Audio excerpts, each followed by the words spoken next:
అందరికీ నమస్కారములు. తెలుగు వ్యాకరణం ప్రత్యక్ష కథనం, పరోక్ష కథనం గురించి తెలుసుకుందాం. ప్రత్యక్ష కథనం అంటే ఒకరు చెప్పిన మాటలను ఉన్నవి ఉన్నట్లు చెబితే అది ప్రత్యక్ష కథనం. ఉదాహరణకు, రాజు నేను బడికి వెళ్తున్నాను అని అన్నాడు. అమ్మ బాగా చదువుకోండి అని చెప్పింది. అతడు నేను సంతోషంగా ఉన్నాను అని చెప్పాడు. ప్రత్యక్ష కథనంలో ఉద్ధరణ చిహ్నాలు ఉపయోగిస్తాము.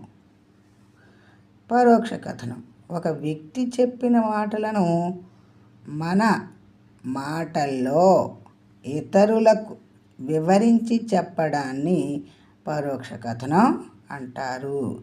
ఉదాహరణకు, రాము తాను మరుసటి రోజు వస్తానని అన్నాడు. తాను పాడుతున్నానని సీత అంది. రేపు సెలవు అని ఉపాధ్యాయుడు చెప్పారు. పరోక్ష కథనంలో ఉద్ధరణ చిహ్నాలు తొలగించి వాక్యాన్ని కలిపి రాస్తారు.